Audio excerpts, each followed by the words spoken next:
రాజకీయంగా ఎవరికి ఇస్తే ఉపయోగమో వాళ్ళకి దక్కుతుంది. ఎందుకు ఉదాహరణ ఏంటి, మీరు ఎలా చెప్తున్నారు సార్ అనండి.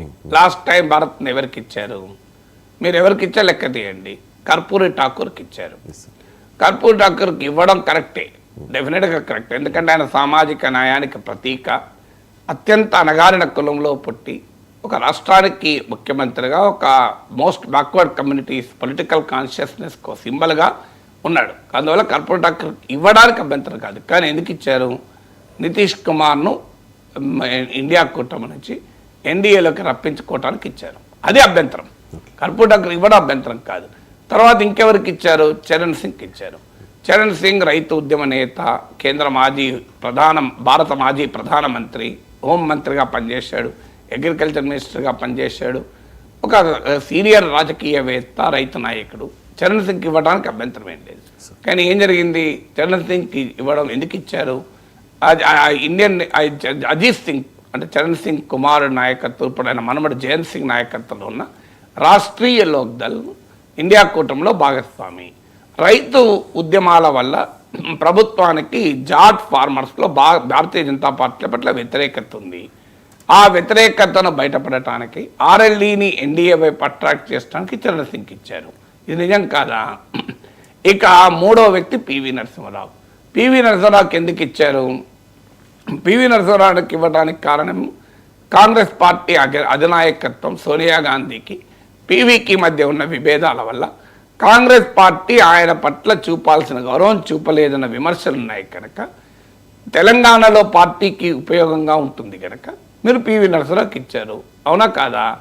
ఇలా మీరు ఇచ్చింది ఎవరికి అని లెక్క తీస్తే ఈ అందరికీ ఇచ్చే ఎల్కే అద్వానీకి ఇవ్వకపోతే మోడీ కావాలనే అద్వానీజీని పక్కన పెట్టారు అన్న విమర్శ వస్తుంది. ఎందుకంటే అందరికీ తెలుసు మోడీ అద్వానీని మార్గదర్శక మండలికి మోడీ ఎలా పంపించాడు.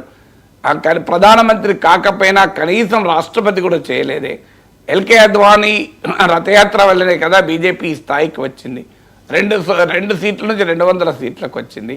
ఎల్కే అద్వానీ రాష్ట్రపతి అభ్యర్థిగా పెడితే నా నమ్మకం ఎవరు కూడా అభ్యంతరం చెప్పేవాళ్ళు కాదు. కానీ ఆయన అద్వానీ కులం అడ్డం రాలేదు కదా దీనికి. అద్వానీ కులం వల్లనే అద్వానీ రాష్ట్రపతి చేయకుండా ఉండలేం కదా. మరి అద్వానీని ఎందుకు రాష్ట్రపతిగా చేయలేదు, అని ఫిజికల్గా కూడా యాక్టివ్ ఉన్నాను. అంతేకాదు అందరికీ ఎందుకు చేయలేదు, చేయాలని కూడా చేసేవాళ్ళు కదా. బీజేపీ ప్రతిపాదిస్తే అద్వానీని ప్రతిపక్షాలు కూడా మద్దతు ఇచ్చాయి. ఆయన పట్ల గౌరవం ఉంది అందరికీ. సైద్ధాంతికంగా ఎన్ని భేదాలున్నా పీపుల్ రెస్పెక్టెడ్ ఎల్కే అద్వానీ. ఆయన ఎందుకు చేయలేదు అద్వానీని? అందువల్ల అలాంటి అద్వానీకి ఇక భారతరత్న కూడా ఇవ్వకపోతే సంఘ్ పరివార్లో తీవ్రమైన వ్యతిరేకత వచ్చే ప్రమాదం ఉంది ఒక శ్రేణుల్లో. అందువల్ల అద్వానీకి ఇచ్చారు. ఇది నిజం కాదా ఇవన్నీ? సో అందువల్ల లాస్ట్ టైం భారతరత్న ఇచ్చిన వాళ్ళలో అన్ని రాజకీయ కారణాలతోనే ఇచ్చారు. ఒక ఎంఎస్ స్వామినాథన్కి ఇచ్చారు, ఆయన ఆ స్థాయిని ఇచ్చారు. డెఫినెట్గా ఒక విషయాన్ని మనం ఒప్పుకోవాలి. నరేంద్ర మోడీ ప్రైమ్ మినిస్టర్ అయ్యాక పద్మ అవార్డులో ఒక మార్పేత వచ్చింది. ఆ మార్పు ఏంటంటే అన్సంగ్ హీరోస్ కూడా ఇవ్వడం మొదలైంది. చెట్టరామయ్యకు, మొగలయ్యలకు వచ్చింది. దాన్ని మనం ఆహ్వానించాలి. కానీ అదే సమయంలో పొలిటికల్ బ్యాక్గ్రౌండ్ లేకుండా ఈ అవార్డులు ఇవ్వడం లేదు, అది కూడా నిజం. అందువల్ల భారతరత్న దానికి ఉదాహరణ.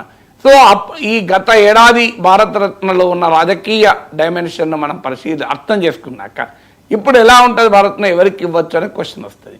ఎవరికి ఇవ్వచ్చు అన్నప్పుడు ఇప్పుడు మీరు ఆల్రెడీ కొన్ని పేర్లు చెప్పారు ఎవరికి ఇవ్వటానికి అవకాశం ఉంది అని. శివసేన నాయకుడు బాల్ ఠాక్రేకి ఇవ్వాలి అని ఒక డిమాండు శివసేన వర్గాలను చేస్తుంది.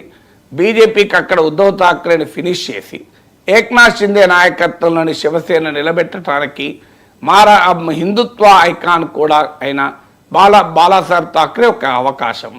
రెండవ అవకాశం ఏంటంటే ఈవెన్ మన్మోహన్ సింగ్ భారత ప్రధానమంత్రిగా, ఆర్థిక సంస్కరణల విధాతగా ఆయనకున్న పేరు, ఒక పెద్ద కార్పొరేట్ ఇండియాలో ఆయన పట్ల ఉన్న గౌరవము, మిడిల్ క్లాస్లో ఆయన పట్ల ఉన్న ప్రత్యేక అభిమానము, కాంగ్రెస్ పార్టీ డిమాండ్ చేయడమే కాకుండా ఎన్డీఏలోని కొన్ని భాగస్వామ్య పక్షాలు కూడా డిమాండ్ చేస్తున్నాయి. అందువల్ల మన్మోహన్ సింగ్ పేరు వినబడుతోంది. తర్వాత ఇటీవల కాలంలో అంబేద్కర్ అమిత్ షా అవమానించాడు, రాజ్యాంగాన్ని మారుస్తున్నారు, రిజర్వేషన్లను ఎత్తివేస్తున్నారు, అణగారిన కులాల్లో తీవ్రమైన అనుమానాలకు ప్రతిపక్షాల క్యాంపెయిన్ కారణమైంది. అందువల్ల కన్షీరామ్కి ఇవ్వవచ్చు అని కూడా. ఎందుకంటే ఆల్రెడీ బహుజన్ సమాజ్ పార్టీ దాదాపు న్యూట్రలైజ్ అయిపోయింది. బీజేపీ వ్యతిరేక వైఖరి ఎక్కడా తీసుకోవడం లేదు. ఇక బీజేపీతో రేపు ఉత్తరప్రదేశ్ ఎలక్షన్లో పూర్తిగా కలిసిపోవడానికి కూడా ఒక ప్రాతిపదికగా కన్షీరామ్ కనుక ఇస్తే, చరణ్ సింగ్కి ఇస్తే ఆర్ఎల్డి, కర్పూరి ఠాకూర్కి ఇస్తే జేడీఎస్ ఇచ్చినట్లు మారే అవకాశం ఉంది. ఒక అవకాశం కన్షీరామ్ పేరు. తర్వాత యూపీ ఎలక్షన్స్ ఉన్నాయి కనుక ఫ్యూచర్లో ములాయం సింగ్ యాదవ్ పేరు కూడా వినబడుతుంది. ఆయన అఖిలేష్ యాదవ్ తండ్రిగానే కాదు, ఎందుకంటే చివరి దశలో అఖిలేష్ యాదవ్కు సమర్థించడే ములాయం సింగ్ యాదవ్, అఖిలేష్ యాదవ్ బాబాయి, ఆయన తమ్ముడైన శివపాల్ యాదవ్కు మద్దతు ఇచ్చాడు. ములాయం సింగ్ యాదవ్కు ఓబీసీ వర్గాల్లోని ఇమేజ్ రీత్యా ములాయం సింగ్ యాదవ్ పేరు వినబడుతుంది. అదే కాకుండా దేశంలో సామాజిక న్యాయానికి ఒక ఐకాన్గా ఉన్న అంబేద్కర్ తర్వాత అంతటి పేరుగా జ్యోతిరావు పూలే, సావిత్రిబాయి పూలే పేర్లు చెప్తున్నారు. ఈవెన్ వాళ్ళ పేర్లు కూడా వినబడుతున్నాయి ఇవ్వచ్చేమో అని. సో అది అంత వెనక్కిపోయి కనుక ఇవ్వాలి అనుకుంటే, సో అందువల్ల ఇలా చాలా పేర్లు వినబడుతున్నాయి. మీరు అన్నట్టు తెలుగుదేశం చాలా కాలంగా డిమాండ్ చేస్తుంది ఎన్టీ రామారావుకు భారతరత్న ఇవ్వాలని. కానీ వీళ్ళు ఎంత పట్టుబడతారో తెలియదు. ఒకళ్ళు నిజంగానే చంద్రబాబు నాయుడు పట్టుబట్టుంటే వాజ్పేయి టైంలో వచ్చేది కదా. ఎందుకంటే 5 ఏళ్ళు వాజ్పేయి ప్రభుత్వం తెలుగుదేశం మద్దతు పైన ఆధారపడి ఆ ప్రభుత్వం ఉన్నప్పుడు ఎందుకు రాదు. కానీ చంద్రబాబు నాయుడుకు ఇబ్బంది ఉంది. ఎన్టీ రామారావుకు భారతరత్న అవార్డు ఎవరు తీసుకోవాలనే సమస్య వస్తుంది. సో లక్ష్మీపార్వతే తీసుకోవాలి అనివార్యంగా. ఆమె చట్టబద్ధంగా సతీమణి. అందువల్ల దాన్ని టీడీపీ వర్గాలు అంగీకరించలేవు. అదొక ఇబ్బంది ఉంది. సో ఆ ఇబ్బంది లేకపోతే ఇప్పటికి ఎన్టీ రామారావుకు వాజ్పేయి టైంలోనే వచ్చేది నా నమ్మకం. ఇప్పుడేంది వాజ్పేయికి ఎన్టీ రామారావు భారతరత్న తీస్తే చంద్రబాబు నాయుడుకి వ్యతిరేకత ఎందుకు ఉంటుంది? ఆయనకి ఏ మేరకైనా ఉపయోగమే కదా. అందువల్ల కానీ ఎందుకు ఒత్తిడి చేస్తలేరు దానికి రీజన్ అది ఆ ఫ్యామిలీ నుంచి వచ్చేటువంటి ఇష్యూ, అది పార్టీ ఇష్యూ కాదు అది.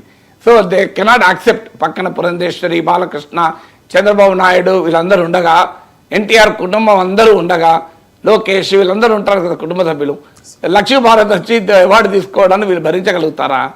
సో అందువల్ల ఆ ఛాలెంజెస్ ఉన్నాయి. సో అందువల్ల ఇందులో పొలిటికల్ ఓవర్టోన్ చాలా ఉన్నాయి. ఎవరికి ఇవ్వాలి అన్నప్పుడు రతన్ టాటాకి ఇవ్వాలి అని, ఎందుకంటే పారిశ్రామిక దిగ్గజం ఇటీవల మరణించారు. రతన్ టాటా పేరు కూడా వినపడుతుంది. ఎందుకంటే ఆయన ఇదివరకు నార్మల్గా భారత్న ఒక్కరికి ఇచ్చేవాళ్ళు. ఈ మధ్య కాలంలో భారత్న కూడా ఒక ప్యాకేజ్ అయిపోయింది, 4గురికి 5గురికి ఇవ్వడం అనేది కొత్త పేషన్ అయిపోయింది. ఇప్పుడు ఇచ్చేవాళ్ళు కాదు. సాధారణంగా భారతరత్న అనేక సంవత్సరాలు ఇవ్వకపోయేవాళ్ళు, దొరికితే తప్ప ఇవ్వాల్సిన పరిస్థితి తప్ప ఇచ్చేవాళ్ళు కాదు.